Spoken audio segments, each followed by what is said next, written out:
Sejam bem-vindos ao programa Palestra na Fraternal.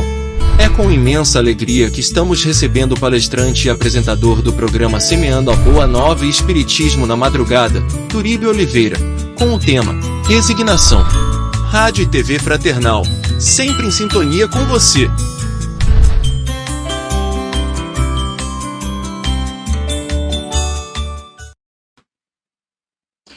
Olá, é um prazer estar com vocês, agradecer muito aqui à Rádio e TV Fraternal pelo convite, por estarmos aqui nesta apresentação, podendo falar de um tema muito importante para a doutrina espírita e com certeza que você também se preocupa com ele, que é a resignação. Evidentemente, antes de nós iniciarmos aqui a nossa fala, a nossa palestra, eu gostaria muito de convidar você que nos assiste aí, a que pudéssemos juntos fazer aí uma prece, que é uma emanação do nosso interior, agradecendo muito a oportunidade que a espiritualidade nos dá de estarmos juntos nesse momento, mesmo que você esteja nos assistindo depois no streaming, mas que estamos juntos para falar alguma coisa da doutrina que nos acolhe, da doutrina que nos conforta. Então nós vamos ligarmos-nos aos nossos mentores, aos mentores dos nossos trabalhos, da nossa casa, desse trabalho aqui, e pedirmos para que possamos estar sempre orientados por eles. Agradecer muito a oportunidade de estarmos reencarnados, pensando um pouquinho e aproveitando esse momento para a nossa evolução. Pai nosso que estás no céu, santificado seja o teu nome, venha a nós o teu reino, seja feita a tua vontade, assim na terra como no céu. O pão nosso de cada dia nos dai hoje, perdoa, Pai, as nossas dívidas, assim como nós procuramos perdoar aqueles que nos devem, e não nos permita cair em tentação. E livra-nos, Senhor, de todos os males, principalmente daqueles que estão dentro de nós. Porque vossos são o reino, o poder e a glória para todos sempre. Que assim seja, graças a Deus. Muito bem, gostaríamos de conversar hoje sobre resignação. Aliás, esse é um tema bastante controvertido, principalmente quando a gente estuda sobre o aspecto da doutrina espírita. Por quê? Porque existe uma crença, uma fala, né, errônea, de que o espírita deve aceitar tudo, deve concordar com tudo que acontece na vida. E não é assim. Por que não é assim? Porque existe uma diferença entre resignar-se, né, e obedecer. O que significa isso? A nossa vida de espíritos encarnados, o nosso momento de encarnação, este que nós estamos passando agora, é um momento de acontecimentos das mais diversas naturezas. Acontecimentos bons, acontecimentos que não são bons. Isso tudo para que nós, como espíritos, possamos evoluir, possamos construir um patrimônio espiritual, para que quando voltarmos à pátria espiritual, chegarmos lá e apresentamos as nossas contas do que nós fizemos, quanto nós evoluímos. E por isso acontecem coisas nas nossas vidas para testarmos-nos, para provarmos-nos, né? Então, o que significa tudo isso? Diante desses acontecimentos que não são adequados, que não são bons, ou dos sofrimentos, nós podemos ter duas posturas: obedecermos, né, ou resignarmos. Para explicar a diferença, que acho que é muito importante que a gente entenda a diferença de uma coisa e outra, a gente vai lembrar de uma fala, de uma menção que existe lá no livro Evangelho segundo o Espiritismo, do espírito Lázaro. Kardec, quando elaborou as obras básicas, Kardec teve o apoio, a ajuda de muitos espíritos. E um deles era o espírito de Lázaro. E Lázaro traz uma informação importantíssima, dizendo assim: quando nós temos o consentimento das coisas que nos acontecem pela razão, né, isso é obediência.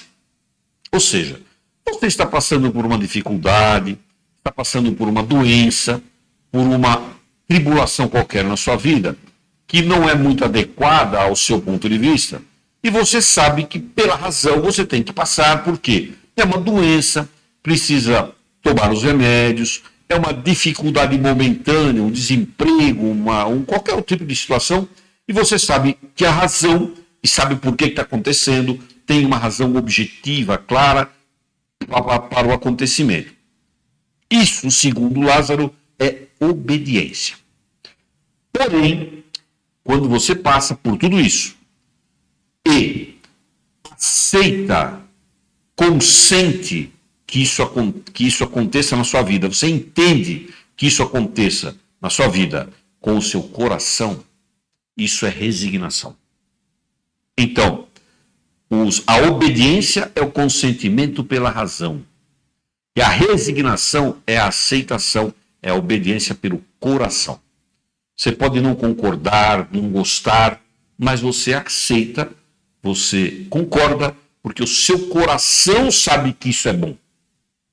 Mas quem disse que isso é bom? A resposta está em Jesus. Quando Jesus, nas bem-aventuranças, deixou claro que ele dizia, bem-aventurados os aflitos, porque serão consolados. Ele deixou ali a razão pela qual nós temos que passar pelas tribulações da vida. E todas as bem-aventuranças apresentam uma condição e uma recompensa. A condição é assim, bem-aventurados os aflitos. E a recompensa, porque serão consolados. Então Jesus deixou essa menção para nós. Mas quando é que nós seremos consolados? As coisas que acontecem na vida nem sempre são coisas que nós, como espíritos encarnados, gostamos que elas aconteçam, óbvio. E por que elas acontecem, então? Vamos voltar um pouquinho no tempo. Lembrar que nós somos espíritos que estamos num processo evolutivo. Que nós não somos espíritos novinhos, acabamos de ser criados. Senão nem estaríamos nesse planeta. Mas nós somos espíritos que estão em evolução. Então, por estarmos aqui, neste planeta, nós, em espíritos, quando estávamos programando a vinda, a nossa reencarnação, nós programamos também os sofrimentos, as dificuldades, as situações pelas quais passaríamos. Mas como programamos isso? Porque nós sabíamos, tínhamos consciência dos nossos atos delituosos, das coisas que fizemos erradas em outras vidas e também das dificuldades que geramos para outras pessoas. E aí assumimos um compromisso de vir para cá e resgatar. O resgatar é uma expressão que a gente usa na doutrina, que seria mais ou menos assim, eu venho para cá para compensar tudo que eu fiz de errado. Porque resgate é uma palavra um tanto forte, né? Mas a compensação. E essa compensação pode ser muito boa, desde que você entenda as razões pelas quais você está sofrendo. A doutrina espírita nos possibilita esse entendimento. Ela nos deixa muito claro que nós podemos conviver com situações de adversidade, com situações de dificuldades, e superarmos isso, entendermos isso, e sabemos que, como para a nossa vida há uma continuidade, há um progresso em evidência, as coisas ruins de hoje podem ser coisas boas amanhã. Passamos por dificuldades hoje para superarmos e amanhã estarmos bem. Então, essa é a resignação. Entender os acontecimentos da vida com o coração. Aquilo que está no nosso interior. Muito bem. Quando Cristo disse, bem-aventurados os aflitos, porque serão consolados, em que circunstância ele disse isso? Imagine você, na época em que ele esteve aqui encarnado, porque ele nunca foi embora, sempre esteve e sempre estará. Esse planeta, ele é o governador do planeta. Quando ele esteve lá nas bem-aventuranças, falando das bem-aventuranças, ele tinha que levar uma palavra de esperança, de conforto para as pessoas. E ele levou essa esperança. Ele disse, olha, estou dizendo para vocês, se vocês sofrem hoje, amanhã vocês serão confortados, vocês serão consolados. Mas por quê? Porque você resgata, você compensa um erro do passado. Se você não teve nenhum outro erro nesta encarnação, não cometeu nenhum outro delito, nenhuma maldade com outra pessoa, se você não fez isso, numa próxima existência, você voltará para cá, ou em outro plano, em outro planeta, você voltará numa situação muito mais confortável, porque você resgatou, compensou uma série de dificuldades que você teve, ou que você gerou para alguém. É É isso que ele falava. Esse conforto que vem em situações futuras. É difícil para nós que estamos passando por dificuldades, quando a gente entra num momento de dificuldade, é muito difícil de entender isso, óbvio. Mas é a alternativa que nos dá conforto. É aquilo que o nosso coração sente, que faz entendermos o porquê estamos no sofrimento. Faz o nosso coração entender por que estamos passando por essa situação. Então fica aí uma reflexão para você, um convite para você refletir na questão da resignação. Você tolera, você obedece às situações ruins da vida por uma questão da razão, mas também entende isso lá no seu coração, por que essas coisas estão acontecendo. Isso mostra, inclusive, justifica, explica o porquê de algumas pessoas em estágios mais avançados da vida, estágios mais adiantes, pessoas mais idosas, quando entram em zonas de sofrimentos físicos, algumas são calmas, tolerantes, suportam a dor física e outras não são, outras não conseguem. Algumas se resignam. Isso não significa que tem que abandonar busca de solução, busca de tratamento, não é isso. Mas algumas pessoas se resignam e levam uma vida mais leve perante as dificuldades da sua existência, perante as dificuldades pelas quais essas pessoas passam. Isso explica o porquê. Muito bem, mas aí a gente entra também num outro aspecto. Vamos entender a questão da continuidade da resignação. Se a resignação faz parte de um processo de evolução, se nós entendêssemos o sofrimento como algo que faz parte da vida e que eu preciso ter lá dentro a certeza de que eu serei compensado, eu vou eliminando aos poucos demais sofrimentos, eu vou sofrendo menos, vou provocando dores em quantidades menores nas pessoas, e aí vão surgindo oportunidades de voltar, compensar, entre aspas, resgatar, vão voltando situações para melhorar a nossa evolução.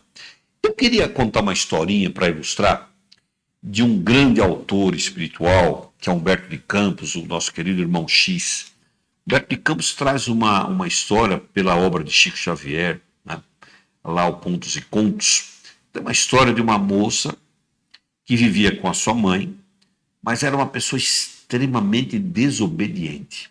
Não obedecia nada. Maltratava a mãe. O nome dessa moça era Emilinha. Era Emília, né? Emilinha. E a Emilinha não obedecia a mãe em hipótese alguma.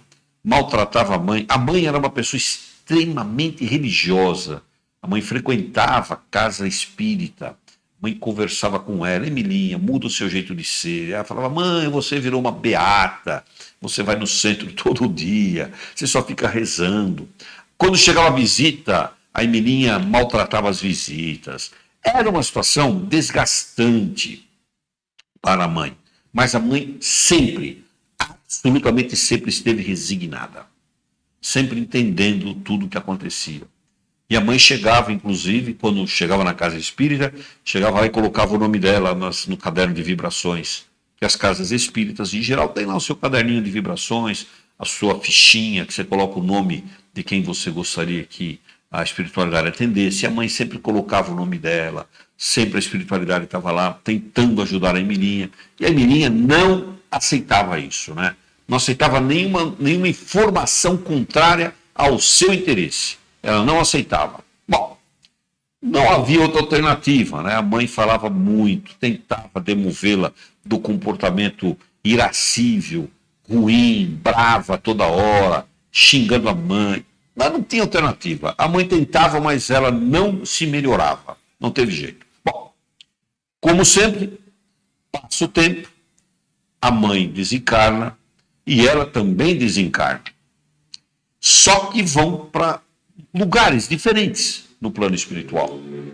A mãe vai para uma área e ela vai para uma outra área, uma área de mais sofrimento para o espírito. Claro, ela não teve nenhuma nenhuma construção aqui, nenhuma obra que justificasse a ela estar numa condição melhor no plano espiritual.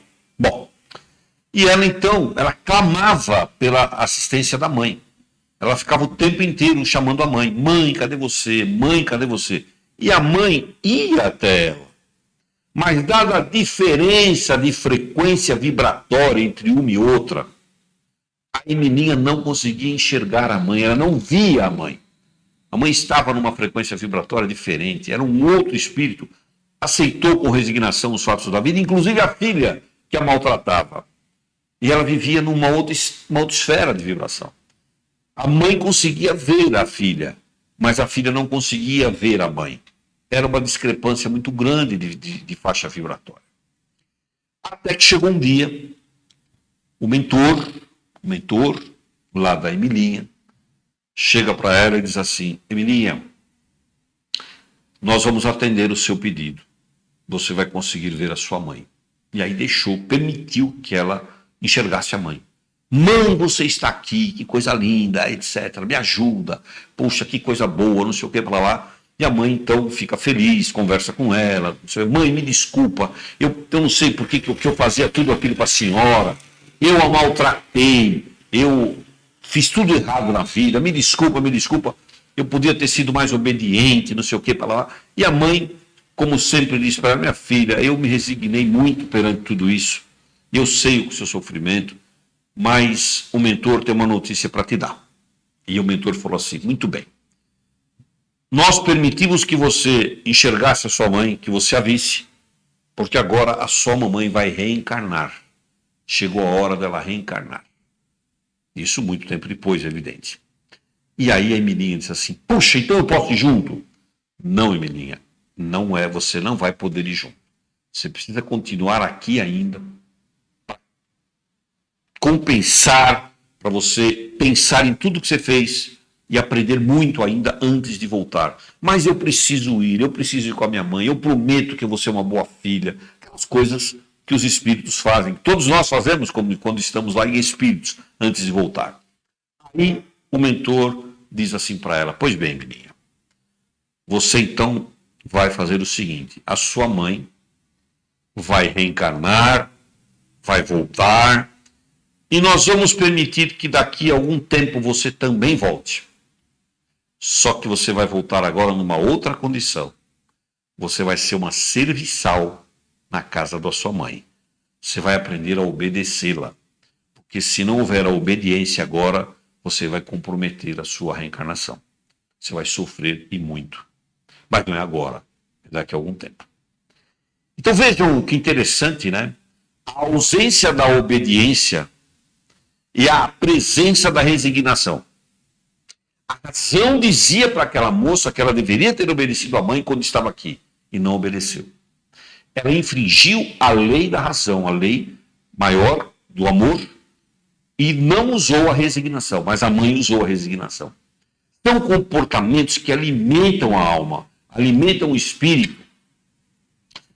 Mas o Kardec, quando estuda esse capítulo Resignação no Evangelho segundo o Espiritismo, aliás, fica um convite para você que está nos assistindo, dá uma lida depois no capítulo 5 do Evangelho segundo o Espiritismo, Bem-aventurados os aflitos, pega lá a resignação, que é o item 12 do Evangelho segundo o Espiritismo, pega lá para você ver o que o Kardec fala. O Kardec mostra tudo isso, mas o Kardec também apresenta para a gente condições para abrandar o nosso sofrimento. Como diminuir então o sofrimento? Para ajudar a gente a ser mais resignado. Porque as pessoas, quando estão em zona de sofrimento, quando elas estão em momento de aflição, elas precisam de um norte na vida.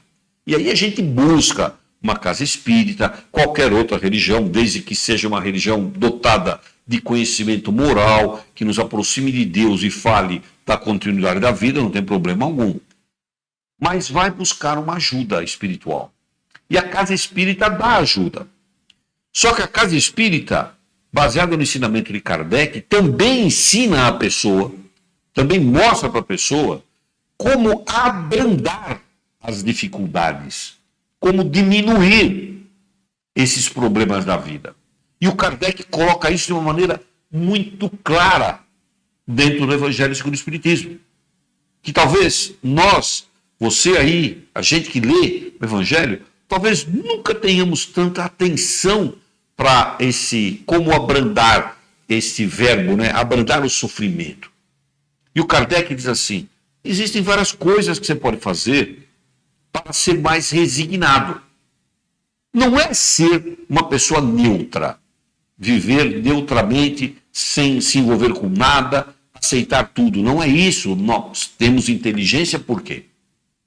O espírito reencarnou dotado de inteligência, porque senão não teria sentido. Nós somos uma esfera evolutiva em que a gente reencarna já no momento de usar a inteligência.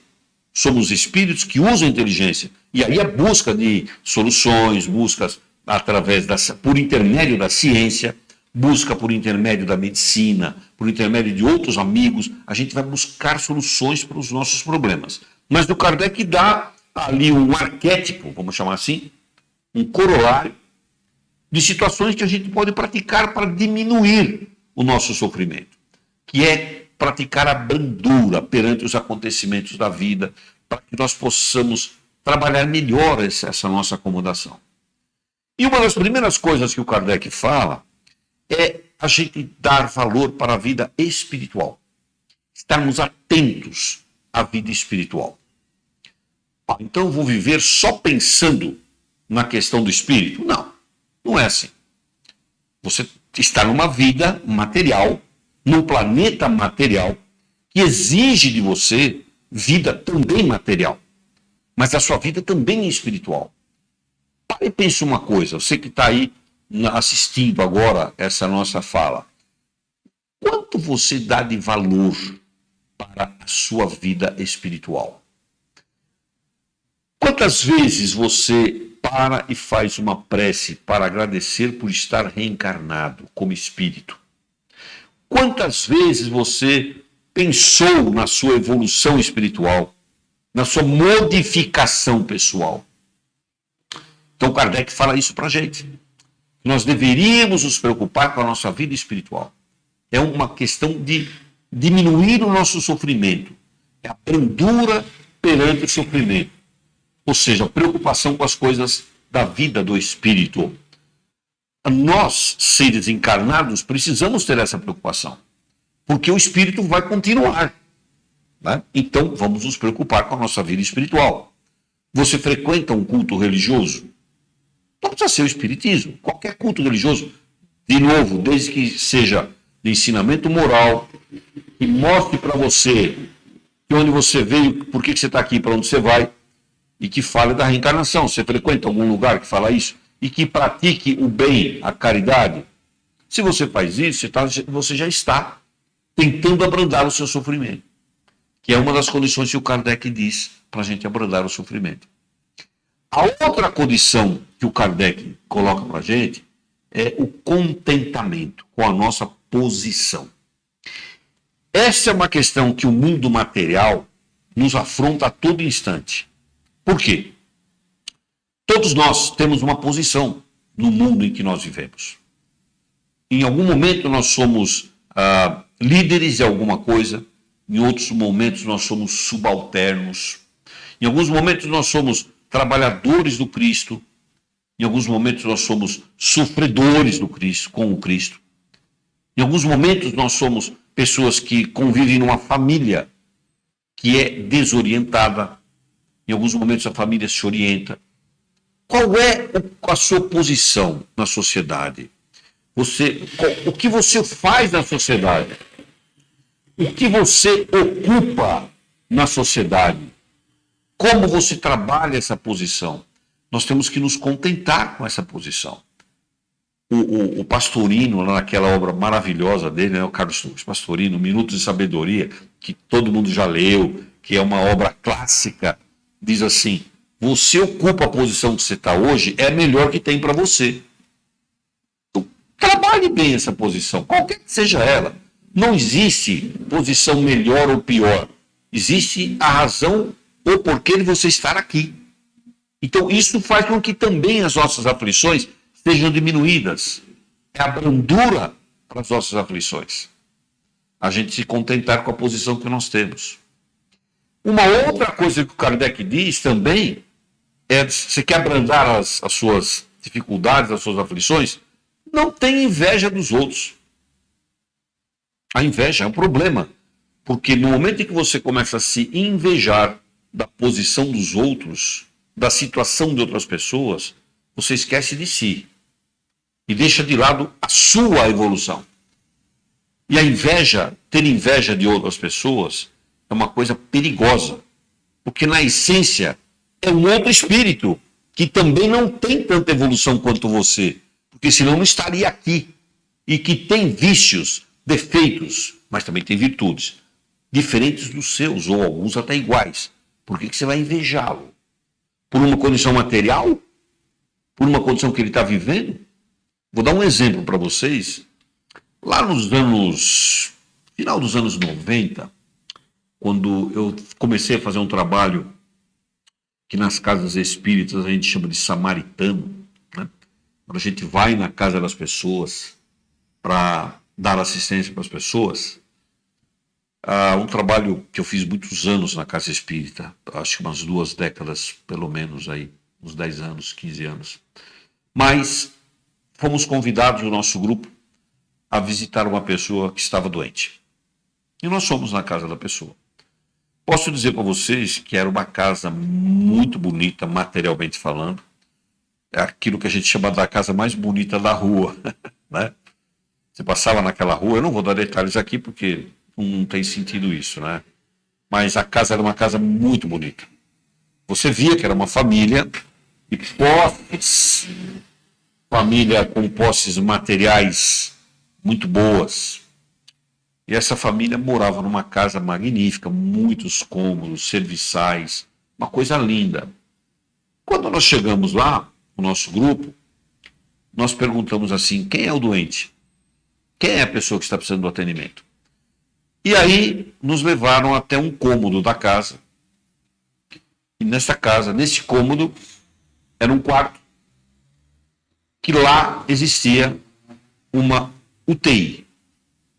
A UTI estava montada por aquela pessoa que lá estava acamada. A pessoa não se movimentava, com muita dificuldade respirava, para se ter uma ideia da situação que a família passava.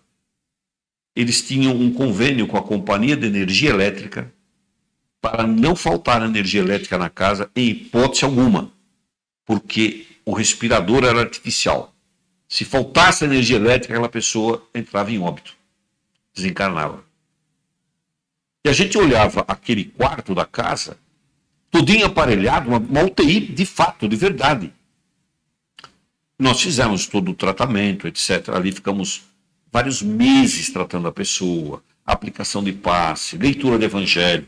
Evidente, depois de um certo tempo, o corpo físico já não estava mais existindo, veio a desencarnar.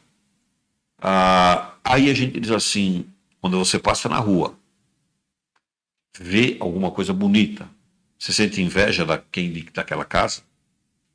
Você não sabe o que tem lá dentro. Você não sabe o que está dentro das pessoas que estão lá. E isso é um problema, porque você não vê o que está lá dentro. Nós nunca tivemos inveja de uma casa bonita, né? Achamos bonita a casa, porque a gente sabia disso, né? Que lá tinha um sofrimento e era muito denso, intenso. Então o Kardec fala disso também, para você amenizar, dar ter uma brandura, como abrandar esses sofrimentos. Não tenha inveja dos outros. É uma outra regrinha que você pode ter na sua vida. Mas o Kardec fala mais também. O Kardec diz assim: modere os seus desejos. Todos nós temos desejos na vida. Como espíritos, a gente vem aqui com uma série de desejos, de construção, de obras, de melhoria pessoal. O espírito vem para isso, para evoluir.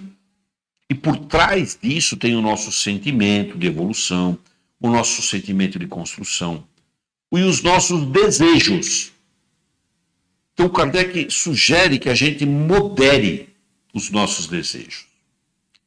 Moderar os desejos não é deixar de ter desejos. Não é os deixar de ter? É ter desejos moderados.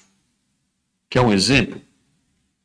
Pessoas que são consumistas, consomem em excesso tudo. As pessoas que compram coisas desnecessárias, cada um faz o que quer com o seu dinheiro. Ninguém está aqui criticando as pessoas com o que gastam. Mas quais são os desejos importantes? Isso, você comendo uma vez por dia, 2 vezes por dia, se você tem o desejo de comer a vida inteira, bastante, isso vai levar a alguma coisa? Não. Talvez você tenha um problema de saúde no futuro. Pessoas que querem muito dinheiro, posses, propriedades. São desejos moderados? Não são, né? Mas a pessoa está fazendo uma previdência, né? Ela está obtendo, guardando, está fazendo uma prevenção para o futuro. Aí tudo bem, é um desejo moderado. As pessoas que gastam desmesuradamente não estão tendo desejos moderados. Vão sofrer muito, porque no momento em que não tiverem dinheiro para gastar, vão ter problema. Então, essa moderação com os desejos é algo que o Kardec coloca para a gente como algo importante também. Algo que faça com que seja mais brando o nosso sofrimento. Nós não vamos ficar presos em desejos difíceis de serem realizados, coisas difíceis. E por último, Kardec coloca a nossa menor preocupação com as coisas do plano material, com a vida na Terra.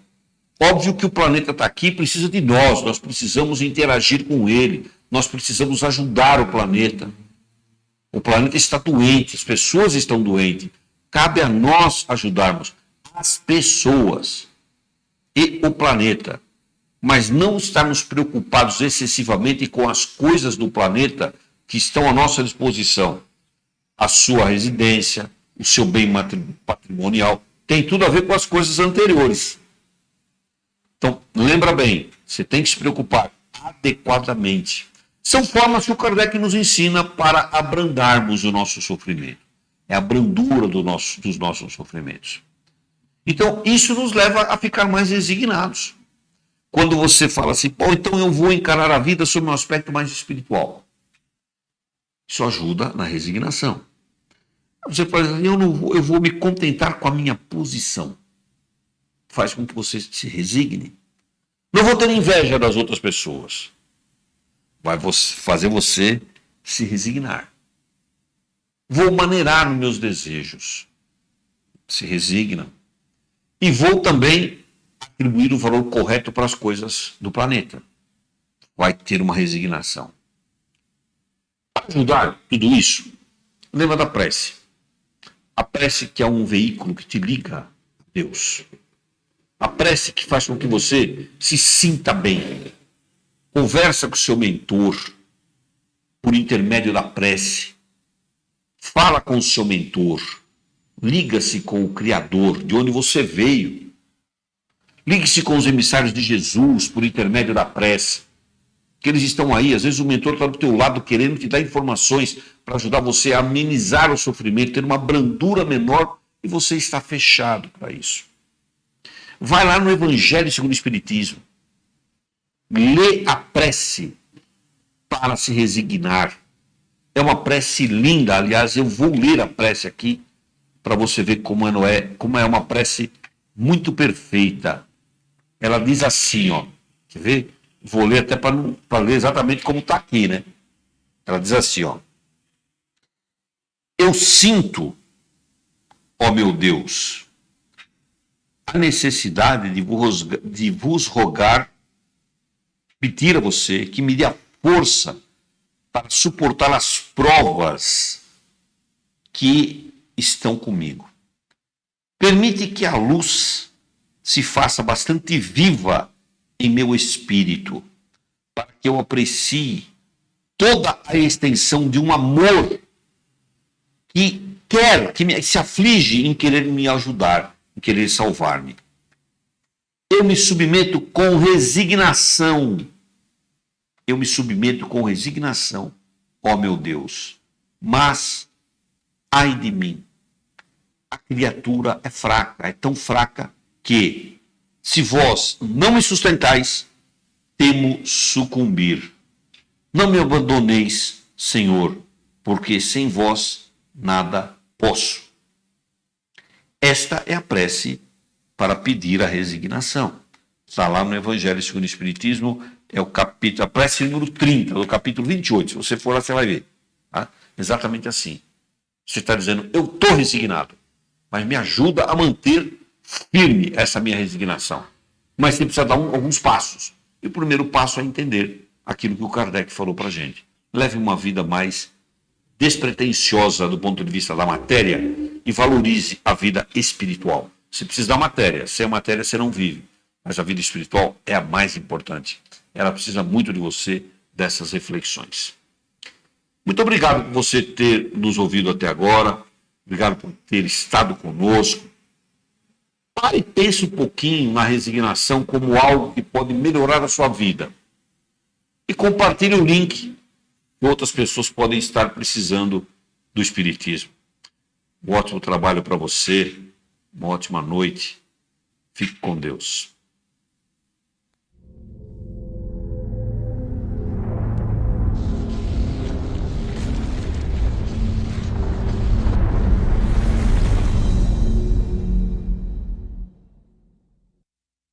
Acabamos de apresentar mais um programa Palestra na Fraternal. Sempre uma palestra diferente com temas ligados à doutrina espírita. Assista pelo YouTube, pela TV Fraternal e também no Facebook.